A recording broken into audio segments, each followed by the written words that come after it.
Good morning friends, आप सभी YouTuber viewers का मेरे चैनल्स नॉलेज विजार्ड पे स्वागत है। मैं अजीत राज आप सभी का हार्दिक अभिनंदन करता है। कैसे हैं आप लोग? आई होप अच्छे ही होंगे। तो जैसा कि फर्स्ट वीडियो में आप लोगों ने मेरा देखा था, क्लास 10th हिस्ट्री का जो फर्स्ट चैप्टर है उस चीज के बारे में, द नेशनल, है ना। चलिए अब इस चीज को हम लोग आगे देखते हैं कि जो हम लोग स्टार्ट किए थे nationalism in Europe, the rise of nationalism in Europe, जो मैंने स्टार्ट किया था कि इसका जो कंसेप्ट है वो कहां से आया था, तो फ्रेंच रिवॉल्यूशन से आया था, जो कि 1789 में हुआ था। तो लास्ट फर्स्ट वीडियो का लास्ट पार्ट में मैंने आपको बताया था कि नेपोलियन और 4 कंट्री, है ना, रूस, पर्सिया, ऑस्ट्रिया और नेपोलियन के बीच में जो युद्ध हुआ था, वाटरलू का जो युद्ध हुआ था 1815 में, जिसमें से नेपोलियन जो है वो क्या हुआ था, हार गया था, और कंट्री क्या हुआ था, जीत गया था। उसके बाद जो हम लोग सेकंड टॉपिक को डील करने जा रहे हैं जिसका नाम है the making of nationalism in Europe. भाई कि अगर यूरोप में नेशनलिज्म जो अगर हुआ, स्प्रेड आउट हुआ, तो इसका कंसेप्ट कहां से आया, दिमाग में कहां से आया कि नेशनलिज्म जो है वो स्प्रेड आउट होनी चाहिए। ठीक है, तो उसके बारे में आज हम लोग पढ़ने जा रहे हैं। यहाँ पे आप लोग कई सारे कंट्री है, यहाँ पे देख रहे हैं Russia, France, Britain, the Ottoman Empire, Germany, Italy, Austria, Hungary, कई सारे कंट्री है। ठीक है, तो अब हम बात करते हैं मिड 10th सेंचुरी की बात करते हैं, जो कि 1750 में हुआ था। ठीक है, in Europe there was no any national state, Europe में कोई भी नेशनल स्टेट नहीं था, यूरोप नेशनल स्टेट घोषित नहीं हुआ था। जैसे कि अगर हम कहते हैं कि India is a national state, then what was the main reason, what was the main reasons of behind it, इसके पीछे क्या रीजन है। अगर कोई भी कंट्री अपने आप को नेशनल स्टेट बताती है तो इसके पीछे क्या रीजन है। United state of America is a nation, कैसे है भाई, कोई भी इंग्लैंड इज अ नेशन, कैसे है, इसके पीछे कुछ ना कुछ तो कारण होगा। तो यूरोप में नेशनल स्टेट नहीं था, नेशनल स्टेट होने के लिए वहां की लैंग्वेज, वहां का ट्रेडिशंस, वहां की हिस्ट्री बिल्कुल इक्वल होनी चाहिए, लेकिन यहां तो ऐसा सिस्टम था नहीं। यहाँ तो लैंग्वेज जो है वो डिफरेंट बोली जाती थी। ठीक है, अलग अलग लैंग्वेज बोली जाती थी। जैसे कि यहाँ पे आप देख रहे हैं कि जर्मनी, इटली, स्विट्जरलैंड वो डिवाइडेड इनटू किंगडम्स। ये डिवाइडेड जो है किंगडम्स में हो गया था, जहां पे जो शासन चलता था वो ऑटोनोमस टेरिटरीज का, और वहां पे लैंग्वेज भी कई तरह के लैंग्वेज बोली जाती थी।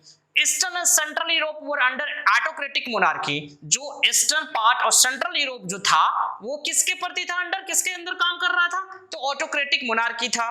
अब क्वेश्चंस ये उभर करके आता है सामने कि how did the nationalism and the idea of nation state emerge, idea of the Nations कैसे एक साथ इमर्ज कैसे हुआ, इसका सबसे बड़ा कारण क्या है। तो चलिए इस चीज को भी हम लोग देखते हैं। आगे बढ़ने से पहले अगर आप मेरे चैनल्स पे पहली बार आए हैं तो हमारे चैनल्स को लाइक, शेयर एंड सब्सक्राइब करना मत भूलिएगा, और सब्सक्राइब करने के वहां एक बेल आइकन होगा, और बेल आइकन को दबा दे, बिना सोचे हुए समझे हुए उसको दबा दे, ताकि आने वाले नोटिफिकेशंस आपको टाइम पे मिल जाए और आप स्टडी कर सकें। चलिए आगे हम लोग देखते हैं। ओ लगता है कि आज कंप्यूटर में हासन ने मैप ही दिया है, इंडिया का भी मैप है और यूरोप ड्यूरिंग नेशनलिज्म। चलो हम लोग दोनों को देख लेते हैं भाई, क्योंकि हम लोग इंडिया में रहते हैं तो इंडिया को भी देख लेंगे। इसमें आप देख रहे हैं जितने भी सारे कंट्रीज हैं यहाँ पर, ठीक है, जैसे यहाँ पे स्पेन देख लो, फ्रांस देख लो, जर्मनी देख लो, बर्लिन देख लो, ऑस्ट्रिया, हंगरी, रोमानिया, बुल्गारिया, है ना, Russia, Black Sea, Turkey, the Ottoman Empire, बहुत सारे दिए हुए हैं। लेकिन जो मोस्ट इंपोर्टेंट यहाँ पे अगर हम बात करते हैं, यहाँ मोस्ट इंपोर्टेंट की बात करते हैं ग्रेट ब्रिटेन की अगर मैं बात करूं, तो ग्रेट, ये भी आपको मालूम है कि सोसाइटी, यूरोप की सोसाइटी जो है 3 पार्ट में डिवाइड किया गया था, उसका हम आगे अभी पढ़ाएंगे, इस चीज को देखिए। तो ग्रेट ब्रिटेन में जो इंडस्ट्रियलाइजेशन रिवॉल्यूशन हुआ था, इंडस्ट्रियलाइजेशन रिवॉल्यूशन हुआ था, वो काफी ज्यादा हुआ था। ठीक है, ऐसा नहीं है कि सिर्फ ब्रिटेन में हुआ था, हमारा इंडिया कंट्री में भी कुछ ऐसे स्टेट हैं जहां पे इंडस्ट्रियलाइजेशन की अगर हम बात करें, इंडस्ट्रियलाइजेशन विद ग्लोबलाइजेशन की बात करें, तो काफी ज्यादा उस समय मिड सेंचुरी की बात करें तो उसमें काफी ज्यादा स्प्रेड आउट हुआ था। ठीक है, कहां से, तो ग्रेट ब्रिटेन से हुआ था। अब अगर इंडिया की मैप बात कर ले तो ये सारे लोग आप लोग जानते ही हो, इसका याद करने का एक बहुत ही बेहतरीन ट्रिक है जो कि हम एक वीडियो में आपको बना देंगे। ठीक है, बता देंगे, डिस्क्रिप्शन में भी डाल देंगे, आप उस चीज को देख करके ट्रिक्स आप याद रखिएगा। कौन सा कंट्री, इंडिया कंट्री में कौन सा स्टेट कहां पे है, बिल्कुल बिना देखे हुए आप बता सकते हो। ठीक है, ये आपका इंडियन ओशन हो गया। सबसे बड़ा ओशन कौन सा है, पता ही होगा आप लोगों को, पैसिफिक ओशन है, जिसका एरिया 1652723 स्क्वायर किलोमीटर। आप समझ लेना भाई, ये प्रशांत महासागर का फोन नंबर है, आप याद कर लो। और इसकी अगर गहराई की बात करें तो गहराई कितनी है 11033, ठीक है, जिसको हम लोग क्या नाम बोलते हैं आप लोग भी जानते होंगे, इसका नाम मेरियाना ट्रेंच है, ठीक है। आप जितना भी है इधर आपका श्रीलंका हो गया, केरल हो गया, कर्नाटक हो, गोवा हो गया, महाराष्ट्र हो गया, गुजरात हो गया, राजस्थान हो गया, पंजाब हो गया, जम्मू कश्मीर हो गया, इधर तिब्बत हो गया, जैसे मुझे याद है आपको भी याद होनी चाहिए, ठीक है। अगर हम इसका आप पता कैसे करोगे, याद कैसे करोगे कि हमारा वेस्टर्न साइड में अगर कौन सा स्टेट पड़ता है, ईस्टर्न में कौन सा है, नॉर्दर्न में कौन सा है ना। तो हर चीज याद करने का आपको ट्रिक जो है मैं बता दूंगा, एक वीडियो ही मैप का मैं बना दूंगा, ठीक है। याद रखिएगा कि जो वेस्टर्न का है इसमें से 8 स्टेट जो है 8 स्टेट है, जिसमें से 4 स्टेट बिल्कुल पाकिस्तान से टच करता है। कौन कौन सा टच करता है तो ये देख लो, आपका गुजरात आया, राजस्थान आ गया, ठीक है। आप तीसरा में देख लो पंजाब हो गया, और नंबर 4 में क्या हो गया जम्मू कश्मीर हो गया। यानी 4 जो स्टेट है वो पाकिस्तान को क्या करता है टच करता है, ठीक है। इस पाकिस्तान को जो है वो टच करता है। भाई ब्लू ही आ रहा है भाई, जरा रेड कर देते हैं इसको। ये क्या है पाकिस्तान को हमारा टच करता है, ठीक है। ये चाइना हो गया, तिब्बत हो गया, भूटान हो गया, बांग्लादेश हो गया, यानी हर चीज है, इसको चीज आप लोग याद रखिएगा, ठीक है। चलिए हम लोग आगे बढ़ते हैं। चलिए लगता है कि आज कंप्यूटर महाशय ने सिर्फ मैप ही डाल दिया है, चलो कोई बात नहीं। इस मैप में बहुत सारे कंट्री है, France, Bern, Switzerland, Denmark, Netherland, Australia, Gold Coast, Africa, Malta, है ना, हर चीज है। तो इसका बताने का मेन पर्पस है, यहाँ पे मैं लिख दिया हूं, आप लोग जरा ध्यान दीजिएगा कि what are the 7 country in Europe. देख लीजिए, Europe can be divided into 7 geographic regions: Scandinavia, Iceland, Norway, Sweden, Finland, Denmark, the British Isles, the United Kingdom, Ireland, Western Europe, France, Belgium, the Netherlands, Luxembourg and Monaco।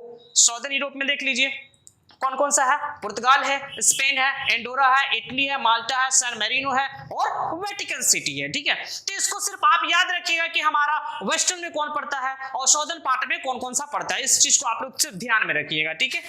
चलिए आगे बढ़ते हैं।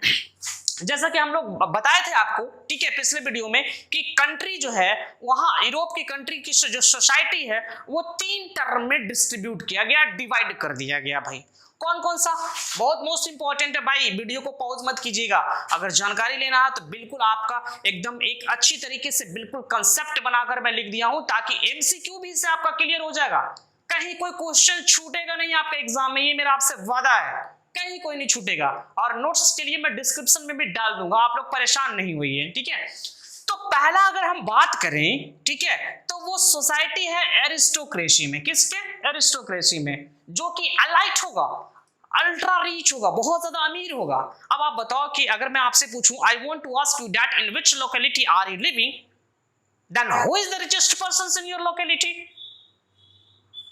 आपके जिस मोहल्ले में आप रह रहे हैं सबसे रिचेस्ट कौन है, या फिर उसके कितने ऐसे लोग हैं जो बहुत ज्यादा अमीर हैं। तो भाई तो इसकी जो मेजोरिटी होगी वो क्या होगी, लेसी ना होगी, ये तो कम ही होगी इसकी मेजोरिटी, ठीक है। अब हम पीजेंट्री की बात कर दें, पुअर पीपल की बात कर दें, तो इसकी जो मेजोरिटी पॉपुलेशन है वो देख लो, ये बहुत ज्यादा होगी। हम जिस सोसाइटी में रहते हैं उसमें अगर हम पुअर लोग की बात करें, ठीक है, जो गरीब तबके के लोग हैं, तो उसकी तो जनसंख्या बहुत ज्यादा होगी, ठीक है। और जो सेकंड टर्म में हम लिखे हैं यहाँ पे मिडिल मैन, बिजनेसमैन, जिसमें से मिडिल्स मैन में बिजनेसमैन आता है, डॉक्टर्स आते हैं, क्लर्क्स आते हैं, और भी कई सारे लोग आते हैं जिसको हम लोग मिडिल मैन बोलते हैं, जिसकी संख्या जो है ये भी काफी ज्यादा रहती है। तो किसी भी कंट्री को नेशन स्टेट बनने के लिए हम क्या बताएं आपको कि उसका लैंग्वेज, ठीक है, उसकी लैंग्वेज, हिस्ट्री, कल्चर्स, ट्रेडिशंस, ये काफी ज्यादा क्या है, बहुत ही ज्यादा जरूरी है।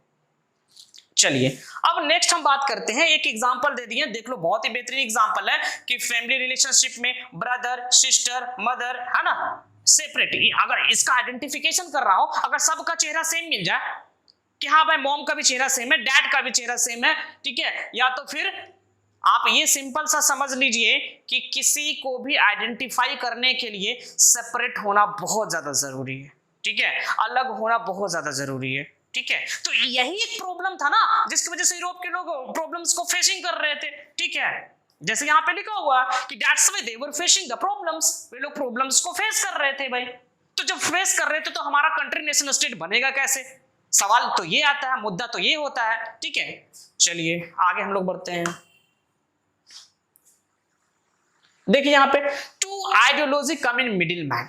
जो सोसाइटी 3 टर्म में बटी हुई थी, ठीक है, जो सोसाइटी 3 टर्म में बटी हुई थी, यानी पहला क्या बताया मैंने, एरिस्टोक्रेसी, दूसरा क्या बताया, मिडिल मैन, तीसरा क्या बताया मैंने, जो पीजेंट्री, जो गरीब तबके के लोग थे, ठीक है। तो जो आपका ये टू आइडियोलॉजी जो मैंने लिखा है, मिडिल मैन के माइंड में ये कंसेप्ट कहां से आया भाई? आप देखोगे नेपोलियन टैक्स बैरियर्स को बढ़ा दिया गया था, ठीक है, कई चीजों को जो मोनार्की सिस्टम से democratic to the rule of public आया था, ठीक है, शुरू में तो मोनार्की था, राजा राजवाड़े का शासन चलता था, उसके बाद to the rule of public democratic आया। अब फिर से अपनी सत्ता को बढ़ाने के लिए कई सारे लोगों को आर्मी में ज्वाइन करा के अपना वर्ल्ड डोमिनेट करना चाहता था, विश्व पे राज करना चाहता था भाई, कि कंट्री पे राज करना चाहता था भाई।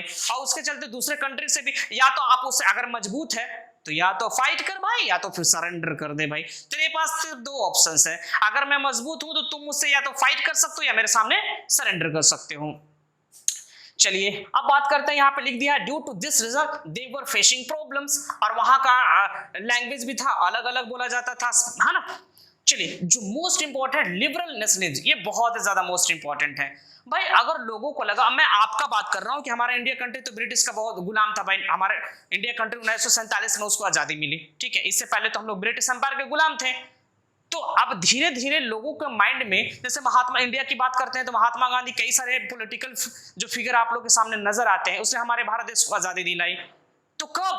जब उसने लगा कि नहीं, हमें अब गुलाम नहीं रहना है, हमें फ्री होना, हमें आजाद होना है, तो उसने ये मिडिल्स मैन के दिमाग में आया कि भाई अब हमको फ्री होना है, it should be the constitutional monarchy, it should be the constitutional monarchy. अब आप कहोगे कि सर आप कॉन्स्टिट्यूशनल से भी बोल रहे हैं, मोनार्की भी बोल रहे हैं, तो इसका मतलब ये हुआ स्टूडेंट्स कि इसका मतलब कि इट मींस ये जो पावर आप देख रहे हैं, ठीक है, king cannot use the absolute power, absolute power को यूज नहीं कर सकता है। वो अगर कोई काम करेगा तो to the interest of people, लोगों से एडवाइस लेके काम करेगा। जैसे एग्जांपल में बात करता हूं कि भारत का सबसे पहला सिटीजन होने का गौरव प्राप्त किसको होता है, तो वो प्रेसिडेंट की होता है, राष्ट्रपति को होता है। लेकिन अगर कोई राष्ट्रपति काम करेगा तो वो प्रधानमंत्री की सलाह पे काम करेगा ना भाई, वो तो प्रधानमंत्री से पूछेगा ही पूछेगा। ऐसा तो नहीं है कि विदाउट उसके एडवाइस के वो काम कर लेगा, ऐसा बिल्कुल भी नहीं है। समझ में आ रहा है सभी को? किसी तरह का कोई कंफ्यूजन हो तो आप कमेंट में मैसेज कर सकते हैं। और सबसे मोस्ट इंपॉर्टेंट, हमारे वीडियो को लाइक करें, शेयर करें और सब्सक्राइब करना ना भूलें। और सब्सक्राइब के पास एक बेल आइकन होगा, उसको दबा दें, सोचे नहीं, दबा दें, ताकि आने वाला नोटिफिकेशंस आपको बिल्कुल टाइम पे मिल जाए। चलिए हम लोग आगे देखते हैं। देखिए लग रहा है बंदा कौन है, पहचान रहे हो? ये नेपोलियन है। लग रहा बंदा स्मार्ट, लगता है कि पाउडर वाउडर लगा के आया, ठीक है ना। चलो बहुत अच्छा, पाउडर कोई क्रीम लगता तो जरूर लगाया, क्योंकि बंदा गोरा दिखाई दे रहा, स्मार्ट लग रहा है, ठीक है, हमसे तो काफी ज्यादा स्मार्ट लग रहा है भाई। चलो यहाँ पे मैंने लिखा है कि नेपोलियन के बैड पॉइंट्स को देखते हुए लिबरल नेशनलिज्म का कंसेप्ट लाया गया, जो कि मिडिल मैन, जो कि इंडस्ट्रियलाइजेशन रिवोल्यूशनरी जो हुआ था, कि कई जगह पे इंडस्ट्रियलाइजेशन ओपन किया गया था, एस्टेब्लिशमेंट किया गया था, उसकी वजह से ये दिमाग में कंसेप्ट आया कि नहीं, हमारे नेशंस को आजाद होना चाहिए। अब भाई साहब नेपोलियन मैन तो बहुत अच्छा आदमी भी था और बहुत ज्यादा खराब भी था, कुछ उसके बैड हैबिट्स भी थे जो उन्होंने किया, ठीक है। आपको क्या लगता है कि भाई जो गरीब तबके के लोग हैं वो कहाँ जाएगा भाई, ठीक है, तुम उस पर तो टैक्स लगा दे रहे हो कि भाई तुमको भी टैक्स बैरियर देना पड़ेगा। हम बिजनेस कर रहे हैं और हम जिस कंट्री में रहते हैं, जिस सिटीज में रहते हैं और जिस स्टेट में रहते हैं, और एक डिस्ट्रिक्ट से अगर दूसरे डिस्ट्रिक्ट में जा रहे हैं, अब वो भी तुम कह रहे हो कि 10 जगह टैक्स देना पड़ेगा, तुमको करेंसी चेंज करना पड़ेगा। तो भाई तो उससे अच्छा तुम मार ही दो हमको ना, बिजनेस हमको क्यों करवा रहे हो? तो गरीब तबके के लोग तो मारे जाएंगे, सो सिंपल सी भाई। अब अगर ये आपके सामने रहता, अरे हंस क्या रहा है, देखो इधर कि नेपोलियन देखो भाई सुन रहा है, कहीं बुरा ना मान जाए। अगर नेपोलियन होता तो तुम क्या करते भाई, आप लोग क्या करते इसके साथ? हो सकता आप लोग खुद इसको डांटते, है ना। चलिए, तो इसने क्या क्या किया कि इसके खराब चीजों को देखकर जो इसने किया था, तो उस चीज को देखकर हमारे मिडिल्स मैन के दिमाग में कंसेप्ट आया, आइडियोलॉजी आया। तो क्या क्या आया भाई, देखो, there are lot of problems for trading due to the, ये जो करंट करेंसी है ना, जो 39 है, इस करंट करेंसी, भाई हम अभी बताया कि एक डिस्ट्रिक्ट से दूसरे डिस्ट्रिक्ट में अगर हमको जाना है, उसके लिए हमको टैक्स देना पड़ेगा, ये तो सबसे बिगेस्ट प्रॉब्लम्स है, ठीक है। प्रॉपर्टीज राइट टू वोट सबसे बड़ा मैटर,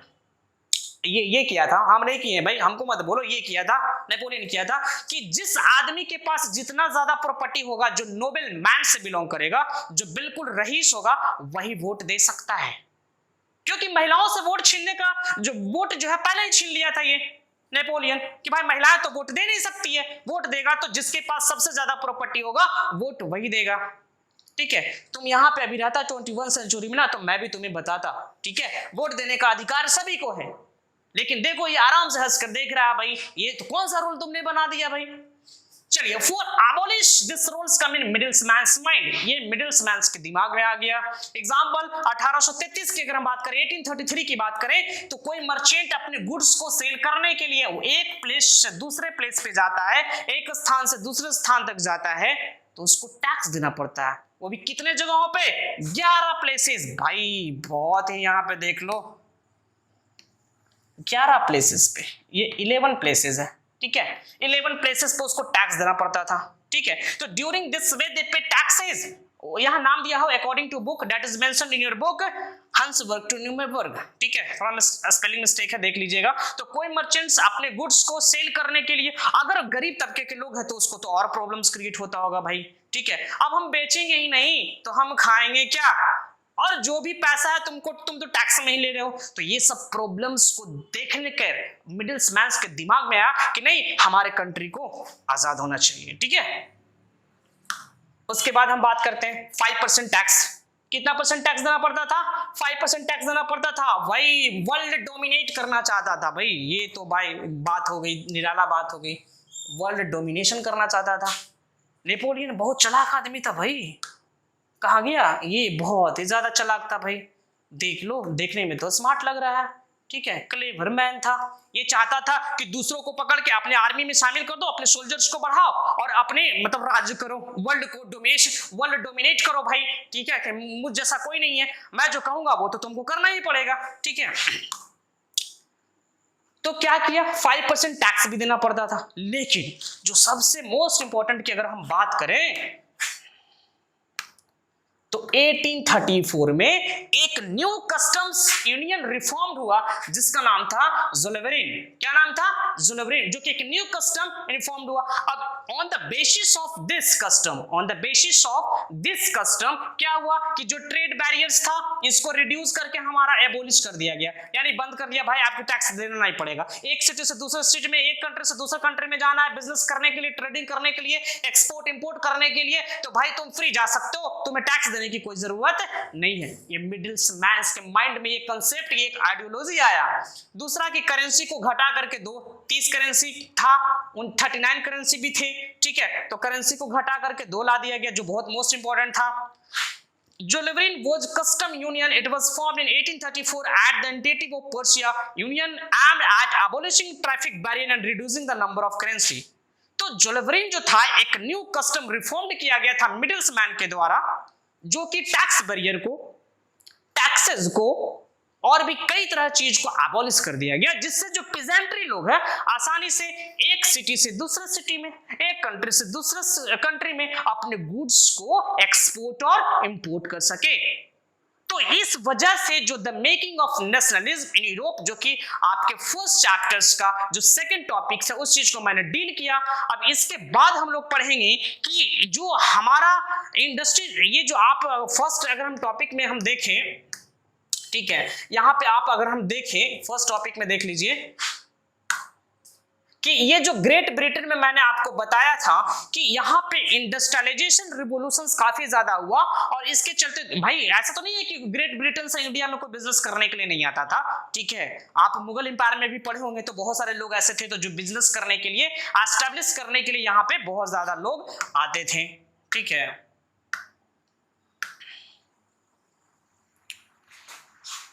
अब इसके बाद हम लोग फिर क्या देखें कि बहुत सारे क्या हुआ कि मिडिल्समैन के दिमाग में ये कंसेप्ट आया और सारे चीज को उन्होंने बंद कर दिया, ताकि जो पीजेंट्री लोग हैं वो आसानी से बिजनेस कर सके और उसे किसी भी तरह का प्रॉब्लम नहीं हो। लेकिन ठीक है। 1830 और 1848 के बीच में जो रिवोल्यूशंस हुआ, ठीक है, जो ग्रेट रिवोल्यूशनरी हुआ था इंग्लैंड में, उससे जो हमारा रिवोल्यूशंस हुआ वो काफी ज्यादा हुआ। किसके बीच? 18 जो टाइम पीरियड था उसका 1830 से लेकर 1848 था, जिसको हम लोग द एज ऑफ रिवोल्यूशंस कहते हैं, जिसको हम अगले वाले वीडियो में हम लोग पढ़ेंगे कि द एज ऑफ रिवोल्यूशंस में क्या क्या दिया हुआ हमारा। क्या यूरोप में हमारा जो मोनार्की सिस्टम से जो डेमोक्रेटिक आया था, और democracy means to the rule of public, अब उसके बाद फिर से और डेमोक्रेसी से फिर मोनार्की में गया, तो क्या फिर से वो चीज हमारा बना कि नहीं बना, उसके बाद हम लोग नेक्स्ट वीडियो में इस चीज को पढ़ेंगे। चलिए, तब तक के लिए knowledge wizard by Ajit Kumar, thank you for more video, like share and subscribe. आप हमारे वीडियो को लाइक शेयर और सब्सक्राइब करना ना भूलें, और बहुत ही जल्द आपके सामने मैं नए वीडियो के साथ, जो कि इंग्लिश ग्रामर की वीडियो होगा, मोटिवेशनल वीडियो होगा, बहुत जल्द ये सब वीडियो मैं आप लोग के सामने लाऊंगा। तब तक के लिए थैंक यू, जय हिंद, और लाइक शेयर सब्सक्राइब करना ना भूलें, और बेल आइकन को दबाना तो बिल्कुल मत भूलें, ताकि आने वाला नोटिफिकेशंस आपको बिल्कुल टाइम पे मिल जाए। थैंक यू, जय हिंद।